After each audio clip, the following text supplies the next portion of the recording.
Meu nome é Neuza, tenho 64 anos. Sou viúva há 7 e mãe de um único filho, o Eduardo. Nunca fui de falar muito da minha vida. Sempre preferi trabalhar em silêncio, ajudar calada, segurar as lágrimas no travesseiro e seguir em frente como se estivesse tudo bem. E por muito tempo, achei que isso era força. Hoje eu já não sei se era força ou medo de ser descartada. Faz alguns meses eu precisei de ajuda. De verdade. Foi depois de um tombo que levei na cozinha tentando trocar a lâmpada do corredor. Caí feio. Ralei o braço, bati a cabeça de leve. Fiquei uns dias com tontura, sem coragem de sair pra nada. O fogão, que já estava ruim, pifou de vez. A geladeira tinha só água, arroz cru e umas frutas quase passadas. Eu não tinha forças pra sair nem pra cozinhar. E o dinheiro? A aposentadoria já tinha ido toda pros remédios. Foram 2 dias comendo só pão seco e chá. Eu me olhava no espelho e pensava, é só uma fase, vai passar. Mas o corpo tremia, a pressão caiu, a cabeça pesava. Foi aí que eu venci o orgulho. Peguei o celular e disquei pro Eduardo. Demorei pra apertar o botão de chamada. A mão suava. Eu não sabia como começar. Ele atendeu com a voz apressada. Oi, mãe. Tô no meio de uma reunião, pode falar rápido? Respirei fundo. Filho, desculpa te ligar assim, mas você podia passar aqui hoje? Tô precisando de alguma coisa pra comer. Nem que seja uma marmita, um PF. Silêncio. Do outro lado, ouvi um suspiro impaciente. Mãe, essa semana tá impossível. Tem um monte de coisa pra entregar no trabalho, reunião até tarde. Pede um iFood. Eu não tô com dinheiro, filho. Então vê com a vizinha. Mãe, se fosse realmente grave, você dava um jeito. Eu não tenho como parar agora. Depois a gente se fala, tá? Desligou. Simples assim. Fiquei olhando pra tela do celular um tempo. O nome dele ainda lá, aceso, como se aquilo tivesse sido só uma conversa qualquer. Mas pra mim, foi um fim. Sentei no chão da cozinha, abracei os joelhos e chorei. Não chorei só de fome. Chorei de vergonha, de frustração, de decepção. Porque se tem uma coisa que eu sempre evitei na vida, foi pedir. E justo quando precisei pela primeira vez, fui negada. A cabeça ficou rodando. Comecei a lembrar de tudo que vivi com ele. Das marmitas que eu fazia para ele levar na faculdade. Dos tênis que comprei a prazo. Do dia que vendi minhas alianças para pagar o cursinho. Do quanto eu sorri nas formaturas dele mesmo, sem ser chamada para a mesa principal. Fui mãe com alma inteira e fui esquecida com frieza de quem nunca soube o que isso custou. Naquele chão frio da cozinha, entre a parede descascada e o cheiro de gás que vazava do fogão quebrado, eu entendi. Entendi que não era só comida que ele me negava. Era lugar, era valor, era humanidade. Lentamente me levantei. Peguei a garrafinha de água e bebi devagar. O estômago doía, mas o coração doía mais. Então, olhei para a estante da sala. Na terceira prateleira, uma pasta azul guardava documentos antigos. Ali estava o que ele sempre dizia ser dele. A escritura da casa que eu comprei há 26 anos. Comprei sozinha, limpando casa de manhã, costurando à noite, vendendo quentinha no fim de semana. A casa que ele sempre dizia ser dele, mas estava no meu nome. Peguei a pasta, sentei à mesa e comecei a ler. Com calma, sem raiva, sem pressa. Fiquei ali por horas, lendo, relendo, pensando, chorando de vez em quando.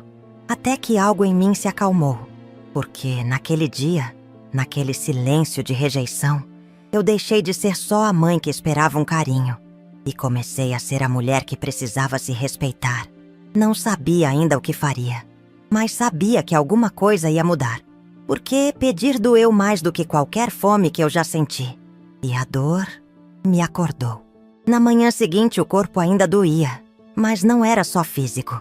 Era uma dor funda, que vinha do lugar onde mora o silêncio que a gente engole por anos. Sentei no sofá com a pasta azul no colo e fiquei olhando para a capa por longos minutos, como se aquilo fosse um espelho. Dentro dela estavam recibos antigos, contratos, cópias de imposto. E lá no fundo, a escritura da casa. A casa do Eduardo. Pelo menos era assim que ele dizia. Essa casa vai ser minha um dia, né, mãe? Claro, filho. Um dia será. Só que esse um dia nunca veio com respeito, nem com presença. Lembro da primeira parcela que paguei. Era um barraco, um terreno mal cercado, uma promessa de lar. Comprei com o dinheiro da rescisão do emprego de faxineira de escola, mais um empréstimo. Lembro de assinar o contrato tremendo, com medo de não dar conta. Mas dei. Um mês depois comecei a fazer quentinhas para vender, só para cobrir as contas. Foram anos duros, mas construí tudo ali, tijolo por tijolo. Cada cômodo tem a marca da minha luta.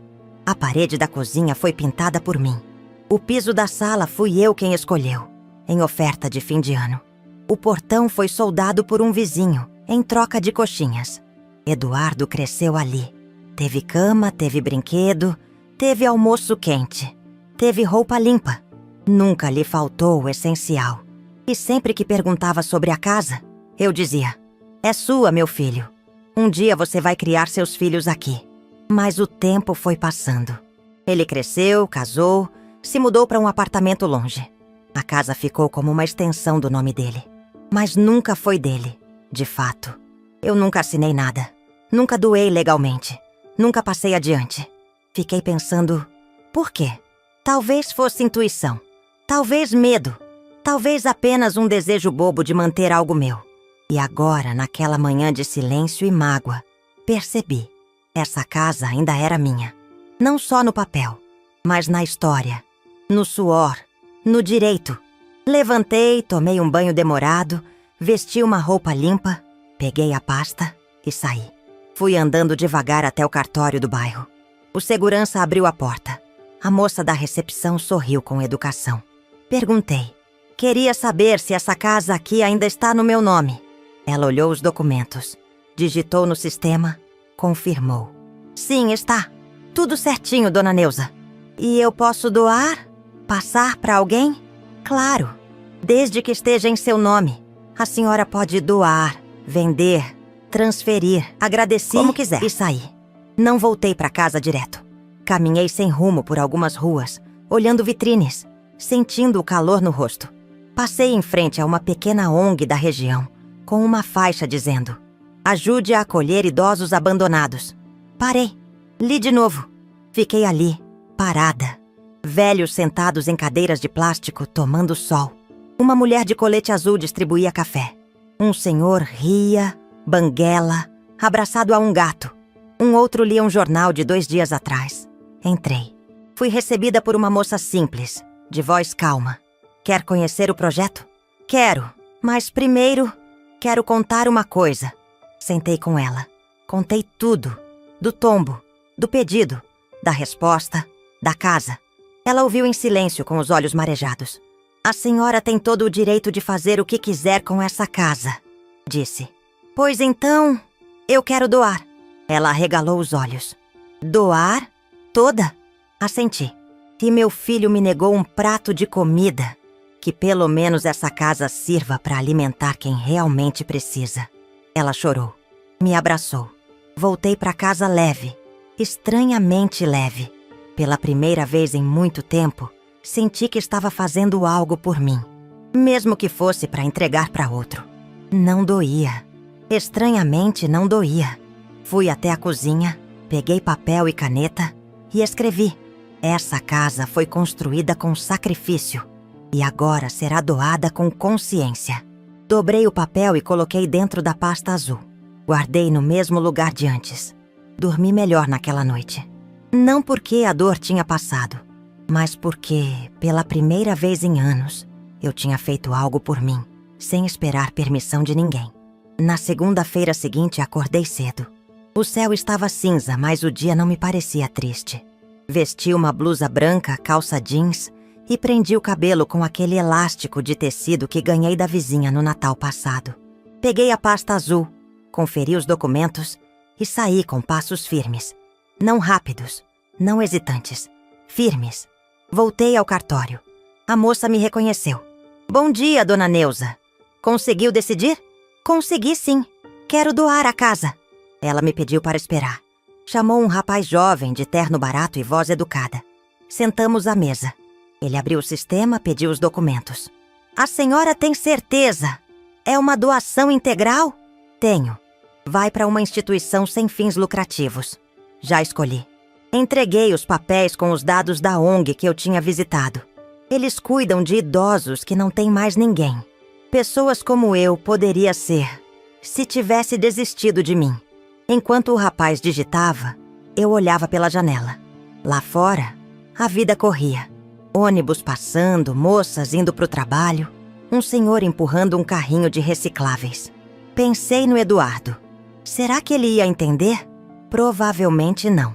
Mas eu também nunca entendi por que fui parar na gaveta do "depois eu vejo" da vida dele. Assinei os papéis com calma. Nome completo, letra caprichada. Neuza Andrade de Lima. Quando acabei, o atendente me entregou a via do registro e disse: "Pronto, agora é oficial." Guardei o papel com cuidado dentro da pasta. Saí do cartório, mas antes de ir embora, voltei à ONG. A coordenadora me esperava com um sorriso emocionado. "A senhora tem certeza mesmo?" "Tenho. E quero conhecer o que vocês vão fazer com a casa." Ela me levou para dentro. Mostrou um quadro com o projeto. Uma pequena unidade de acolhimento para idosos independentes. Gente que ainda anda, pensa, quer viver, mas não tem mais família por perto. Com a doação, a gente vai poder reformar a casa, adaptar os banheiros, pôr camas e abrir 3 vagas. 3 vidas. 3 pessoas com teto. 3 pratos de comida quente servidos todos os dias. Voltei para casa sem remorso. Nenhum. Não fiz isso por vingança. Eu não sou esse tipo de pessoa. Fiz porque algo em mim havia se quebrado. E eu precisava colar os cacos com escolhas que fizessem sentido para mim. À noite o telefone tocou. Não atendi. Sabia quem era. E sabia que ainda não era hora. Deixei tocar, silenciar, esfriar. Tomei um chá de camomila. Deitei cedo. E dormi bem. Nos dias seguintes, comecei a organizar a vida. Separei roupas, arrumei a estante, limpei os cantinhos esquecidos. Recebi a visita da vizinha, que trouxe sopa. Recebi também a visita de mim mesma. Aquela Neuza que eu tinha esquecido de cuidar por anos. Escrevi uma carta. Não para Eduardo. Para mim. Você não é ingrata por se proteger. Você não é má por se priorizar. Você não está sozinha. Você está inteira. Guardei dentro da pasta azul. Na sexta-feira recebi um envelope da ONG. Um cartão com palavras simples. Obrigado por transformar a sua história na esperança de outros. Chorei. Mas foi um choro calmo. Sem culpa. Sem arrependimento. A casa agora era deles. E eu, pela primeira vez, sentia que algo meu tinha voltado para mim. Meu direito de existir com valor. Foi numa quarta-feira à tarde que ele apareceu. Sem avisar. Sem bater. Ouvi a porta do portão bater com força. E a voz dele no corredor. "Mãe, a senhora tá aí?" Apertei a xícara com as 2 mãos e respirei fundo. Sabia que esse momento ia chegar. Levantei com calma, fui até a porta e abri. Ele entrou como quem já vinha furioso desde casa. A cara vermelha, olhos arregalados, o celular na mão. "A senhora doou a casa?" Assenti. "Só isso. A senhora tá brincando com a minha cara, né?" "Não, Eduardo. Tô muito séria." Ele começou a andar de um lado pro outro, com o celular ainda na mão. Parecia procurar uma lógica para aquilo que, na cabeça dele, era um absurdo. "A casa era minha, mãe. A senhora sempre disse. Sempre falou que seria para mim, pros meus filhos. Mas nunca passou pro seu nome. Nunca assinamos nada. A casa era minha. Ainda é. Ou era, né? Agora tem outro dono." Ele riu. Mas não foi um riso de alívio. Foi daqueles nervosos, de quem perde o chão. "A senhora ficou louca? Por quê? O que eu fiz?" Olhei para ele, firme. Pela primeira vez em muito tempo, sem baixar os olhos. "O que você fez?" "Você me negou um prato de comida, Eduardo. Quando eu te liguei, com fome, fraca, sem conseguir sair de casa, você disse que não tinha tempo. Disse que se fosse grave, Eu dava um jeito. Ele ficou em silêncio por 2 segundos. Depois gritou: Mãe, eu tava no trabalho. Você sabe como é. Eu pensei que fosse exagero seu. Sempre foi dramática. Não era drama, era fome. Ele arregalou os olhos. E pela primeira vez, pareceu entender. Você passou fome? Assenti de novo. 2 dias. Pão seco, água e chá. Até pedir ajuda. Pra você. Pela primeira vez. E fui negada. Ele sentou no sofá, sem reação. Mãe, você não podia ter feito isso. Essa casa era o que eu ia deixar pros meus filhos. A senhora tirou isso deles. Não fui eu quem tirou. Foi a sua ausência. Eu me sacrifico todo dia. Trabalho feito um louco, não paro. Pago contas. Mas não tem tempo para ver se sua mãe comeu. Silêncio. Não fiz isso por vingança, Eduardo. Fiz porque entendi que continuar entregando tudo para alguém que não me vê é me apagar mais um pouco todo dia. Ele esfregou o rosto com as mãos. Chorava, mas ainda tentava esconder. A senhora me odeia? Neguei com a cabeça. Não, mas hoje eu me amo bastante para não aceitar menos do que mereço. Ele se levantou. A senhora devia ter me avisado. E você teria feito o quê? Me ouvido com pressa? Me prometido resolver depois? Ele suspirou. Eu não sei. Eu sei. Por isso eu não esperei. Ele caminhou até a porta. Antes de sair, virou para mim. Eu não sei se consigo perdoar. Respondi com calma. E eu não preciso mais esperar esse perdão. Quem precisava se perdoar era eu. Ele foi embora. Não bateu a porta. Não gritou de novo. Mas também não olhou para trás. Fechei a porta devagar. Voltei para a cozinha, lavei a xícara e coloquei de volta no armário. Depois me olhei no espelho do corredor. Não vi uma mulher vingativa. Vi uma mulher inteira. Uma mulher que não precisava provar nada. E que, depois de uma vida doando tudo, finalmente se deu algo de volta. Os dias depois da visita do Eduardo foram silenciosos. Mas dessa vez, o silêncio não me machucava. Era um silêncio diferente. Um espaço onde não havia expectativa, nem cobrança, nem aquele aperto no peito de quem espera por algo que não vem. Era o tipo de silêncio que parece dar espaço para a alma respirar. Continuei minha rotina. Fiz compras no mercadinho da esquina. Conversei com a moça da farmácia, que sempre me trata com carinho. Ganhei 1 quilo de arroz de uma vizinha, um pote de sopa de outra. Coisas simples, pequenas, mas todas entregues com um tipo de amor que eu já não estava acostumada a receber. Fui visitando a mim mesma nesses gestos, reaprendendo a aceitar ajuda sem vergonha, sem medo de ser chamada de peso, drama ou incômodo. Porque, veja bem, a fome maior nunca foi de comida. Foi de acolhimento, de ser vista como alguém com história, com valor, alguém que não precisa morrer para ser lembrada. Numa manhã de sol, a coordenadora da ONG me ligou. Dona Neuza, já começamos a reforma da casa. Quer vir ver? Fui. Quando cheguei, vi o portão da minha antiga casa aberto. Um pedreiro pintava a parede de branco. Outro assentava um banco no quintal. Dentro, os cômodos estavam sendo preparados com camas simples, colchões novos e prateleiras vazias, esperando livros, remédios e vida. A casa estava viva. Uma senhora magrinha, com os olhos curiosos, me cumprimentou no portão. Vai ser aqui que vou morar? Assenti com um sorriso. Vai sim. Que seja sua casa de paz. Ela sorriu com os olhos marejados. Nunca tive uma casa só para mim. E naquele instante, entendi tudo. Porque também senti isso por muitos anos. Que a casa, o espaço, o afeto, nunca eram só meus. Eram parte do que eu oferecia aos outros. E só agora, ao abrir mão do físico, ganhei algo que ninguém pode tirar. O direito de ser inteira. Voltei para minha casa simples, menor, mas cheia de vida. Minhas plantinhas na janela, minha chaleira chiando no fogão novo, comprado por doação anônima da ONG. Não pedi, apenas me deixei cuidar, pela primeira vez, sem precisar implorar. E isso me alimentou, muito mais que o prato de comida negado semanas antes. Hoje cozinho para mim com prazer. Faço arroz com feijão Corto o tomate com calma, tempero com alho e um pouco de alegria. Às vezes convido a vizinha, às vezes como sozinha, ouvindo música baixa. O Eduardo não apareceu mais. Mandou uma mensagem dias depois. Mãe, ainda tô tentando entender, mas espero que esteja bem. Respondi. Estou, pela primeira vez em muito tempo. Só isso. E estava. Não sou mulher de novela. Não vivo de reencontros que resolvem tudo. Mas também não sou feita só de perdas. Sou feita de sobrevivência. De amor que, mesmo cansado, escolhe florescer. Hoje olho no espelho e vejo rugas, marcas, história.